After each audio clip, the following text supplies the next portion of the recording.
다음은 이제 전략적으로 아웃풋하기입니다. 그래서 여러분이 계속 내용을 이해하고 생각을 정리하고 막 구조화를 했잖아요. 이걸 바탕으로 결국 여러분이 꺼내야 돼요. 인풋이 있으면 아웃풋이 있어야 되게 건강한 순환이 됩니다. 아웃풋은 말하기도 있고 글쓰기도 있고 여러분 행동 실천도 있어요.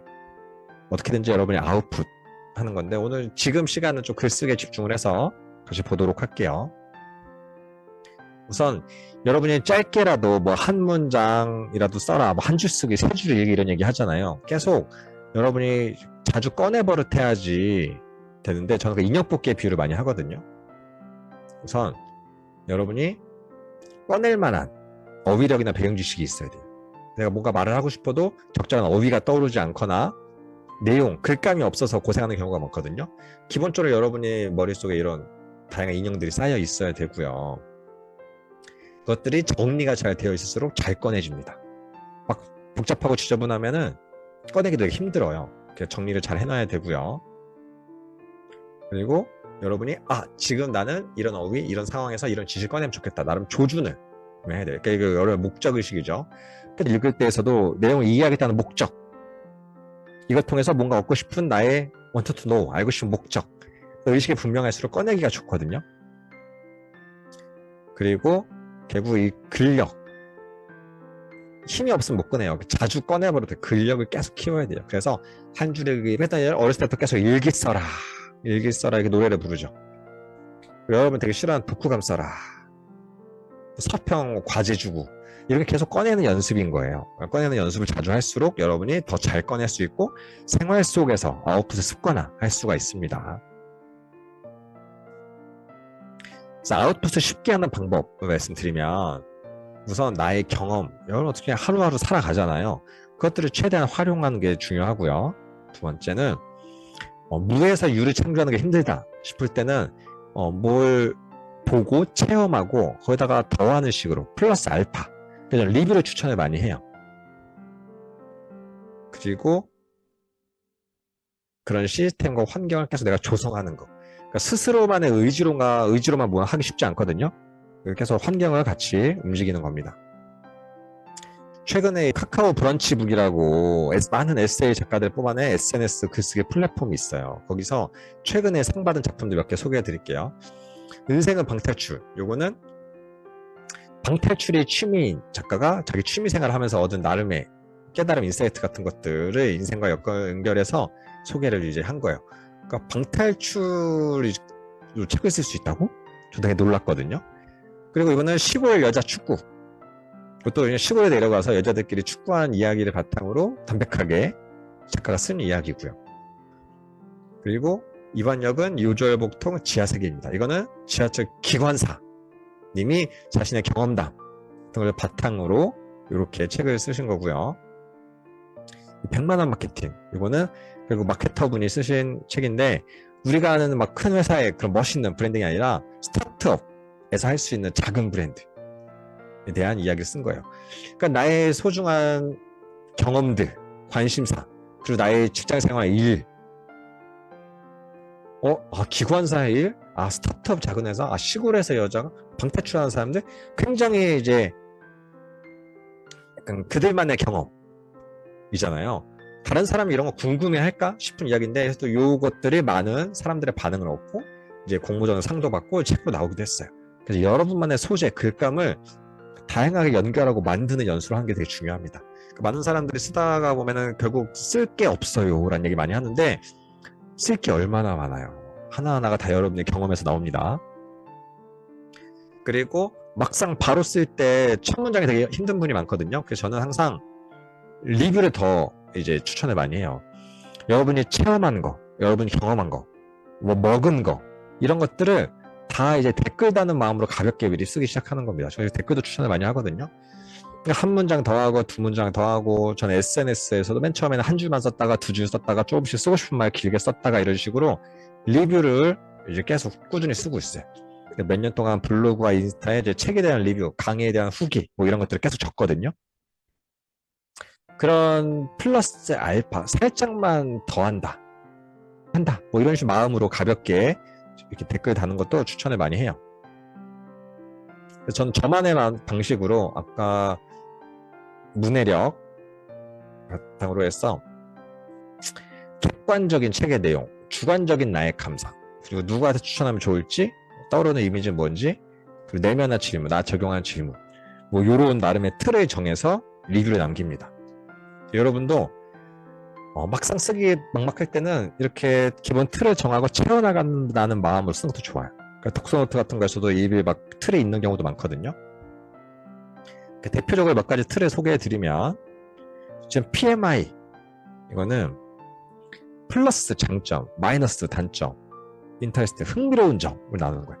여러분이 이제 어떤 체험하거나 이 책을 읽거나 뭐 어떤 거에서 이거의 좋은 점 뭔지, 아쉬운 점은 뭔지, 나한테 흥미로웠던 점은 뭔지, 이런 식으로 딱딱 틀을 정해서 쓰면은 뭔가 과제를 채워나가는 마음을 하다 보면은 그렇게 어렵지 않게 뭔가 기록을 할 수 있고요. 그 스왓 분석이라고도 많이 하는데, 이 상황에 대한 장점, 자기소개도 마찬가지고, 약점, 그리고 지금 기회가, 시대적인 기회, 시대적인 위기, 이런 식으로 이런 틀을 정해서 지금 이 아이템이, 여러분이 지금 이 과제의 주제, 나 자기소개, 어떤 기획서, 이런 것들을 분석할 때, 이렇게 아이템에 대한 분석을 할 때 좀 의미가 있고요. 본계적, 이거는 이제 독서법, 책으로도 유명한데, 독서 모임을 실제로 이렇게 많이 운영하는 툴이기도 해요. 책을 읽고 본 것이 뭔지, 깨달은 게 뭔지, 그리고 적용할 게 뭔지, 이 세 가지를 바탕으로 정리하는 거예요. 정리해서 토론 말하기도 하고 글도 쓰고. 그러니까 기본 틀을 정해놓고 채워나가는 마음으로 하면 부담이 덜합니다. 그리고 저는 항상 저도 혼자서 뭔가 하려고 하면 힘들어요. 그래서 독서 모임 같이 뭔가 꺼낼 수밖에 없는 환경, 말할 수밖에 없는 환경을 계속 조성을 한다거나, 아니면 글쓰기 챌린지, 아니면 어떠한 마감, 언제까지 뭐 해주세요, 책임감에서 움직이게끔, 이런 환경 속에 계속 저를 이제 넣어가는 겁니다. 그리고 항상 저도 집에 있으면 늘어지거든요. 일단 집중하기 좋은 나만의 환경. 여기서도 저 스터디 카페에서 가면 글 쓰거나 장표 만들 때 도움이 많이 돼요. 저도 집에 있으면 되게 단순한 걸 하고, 나름 환경을 분리해서 나만의 그 세팅을 계속 해 나가는 겁니다. 그 중요한 건 또 이제 초반에는 우선은 꺼내라, 막 꺼내라 라고 한다면 그 다음에는 진로 전환을 하기 위한 전략적 판단인데, 우선 목표를 명확하게 하고요. 다음 대상을 고려하고요. 그리고 참고 자료를 적극 조사합니다. 특히 이제 제가 강조하는 건 항상 이걸 누가 볼 건지, 학생들이 본다는 대상 플러스로, 요즘 검색이나 챗GPT 활용인데 너무 활용할 게 많잖아요. 그런 것들을 잘 활용해서 접목하는 것도 중요한 능력입니다. 그래서 글쓰기에서도 챗GPT 이런 거 활용 많이 하거든요. 이런 주제에 대해서 뭐 하면 좋을까, 이런 식으로 꺼내기도 좋아요. 그래서 저는 레고형 이제 아웃풋이라고 많이 이야기를 하는데, 목표를 정하고요. 그거 맞는 소재를 모읍니다. 소재를 모을 때는 뭐 논문 검색도 하고, 유튜브 검색도 하고, 책도 보고, 구글 검색도 하고, 뉴스도 보고, 다양한 것들 소재를 모아요. 그러고 나서 그 목표에 맞는 뾰족한 대상에 맞는 구조를 기획을 하고요. 그 다음에 또 편집을 합니다. 그래서 이렇게 여러분이 만든 자료가 많을수록 구조와의 틀도 더 이제 정교해지고 유연해지더라고요. 그래서 이런 과정을 이제 거치는데, 한번 이제 여러분이 아웃풋하는 여러 가지 결에 맞게 한번 적용을 해볼게요. 우선 여러분 이제 대학생 분들이 이제 메일 쓰는 걸 되게 힘들어한다, 안 써버릇 해가지고 얘기를 많이 하는데, 이런 거예요. 우리 아까 틀에서 같이 보면 목표, 내가 지금 메일을 쓰는 목표가 무엇인가, 그냥 뭐 안부 인사가 아니잖아요. 그 목표를 제목과 본문에 명확하게 담는 거예요. 나는 누구누구인데 이런 관련 주제 때문에 문의를 한다. 목표가 드러나도록 제목과 본문에 명확하게 담는 겁니다. 목표 달성의 과정이니까. 두 번째, 대상을 고려합니다. 친구가 아니라 교수님이잖아요. 그럼 괜히 흐흐흐나 뭐 이상한 이모티콘 같은 거는 덜어내고 정중한 인사와 어투로 나름의 내 메시지를 전달하는 겁니다. 유유유 이런 것도 너무 많은 것들은 되게 가벼워 보이거든요. 여러분의 대상에 맞는, 그러니까 친구한테 보내는 카톡과 교수님한테 보내는 메일이 다른 거죠. 결이. 대상이 다르니까. 그리고 참고 자료를 적극 활용한다. 그냥 우기는 게 아니라 내가 이렇게 문의하거나 이렇게 하는 과정에서는 나름의 근거가 있다. 자료가 있다. 이런 것들에 덧붙이면 좋아요. 제가 뭐 과제에 대한 문의, 뭐 성적 이의제기나 여러 가지 과정에 있을 때 제가 어디서 본 내용은 이렇고요. 이런 나름의 근거가 있고 자료가 있는데 이걸 바탕으로 이런 문의를 드립니다. 이 학생이 여기 과제에 대한 나름의 이 주제에 대한 준비가 되어 있구나. 바로 물어보는 게 아니라 이런 조사를 좀 했구나. 이런 게 어필하기도 굉장히 좋아요. 이렇게 아주 가벼운 글쓰기지만 메일 쓰기부터도 이런 것들이 참고가 되면 좋고요. 다음 여러분의 뭐 과제 기획, 레포트 기획, 콘텐츠 기획 이런 것도 마찬가지입니다. 컨셉 목표가 있고요. 타겟 대상, 경쟁사 분석. 경쟁사 분석은 주변에 나랑 비슷한, 나는 레퍼런스 체크 같은 거예요. 이런 걸 한 사람도 있는지, 내 아이템이랑 비슷한 게 있는지, 그리고 나름의 비슷한 게 있어도 또 나는 어떤 점 차별점이 다르게 할 것인지, 그리고 구체적으로 어떻게 하면 좋을지 이런 요소들을 들어가는 겁니다. 하늘 아래 새로운 것은 없지만 뾰족한 나만의 차별점을 더할 수는 있거든요. 이 레퍼런스 분석 같은 걸 안 하고 나면 기껏 열심히 연구했는데 보니까 이미 나와 있어요. 그럼 매력도가 많이 떨어지는 거죠. 표절하지 않았어도 표절처럼 될 수도 있어요. 그래서 이런 거 자료 조사 중요합니다. 이거 바탕으로 보면 실제로 제가 이제 대학생 창업 동아리 친구들과 함께 기획을 했던 건데 VR 콘텐츠를 활용한 창업 이런 컨셉 실감형 콘텐츠를 봤을 때 누가 보느냐 이제 투자자가 볼 수도 있지만 여기서 교수님이 보신다 라고 과제를 하면 나는 실제 VR이 어떻게 활용되는지 사례들을 충분히 검색을 하고요. 그에 따라서 장점과 단점, 사람들의 반응 이걸 바탕으로 나는 차별점이 되는 이런 아이디어 기술을 접목하겠다. 최신 기술을. 옛날엔 안 됐는데 지금 되는 기술이 들어가면 더 좋은 거죠. 그리고 이런 실행 방안을 정리하면 이런 식으로 하나의 과제 레포트가 되는 겁니다.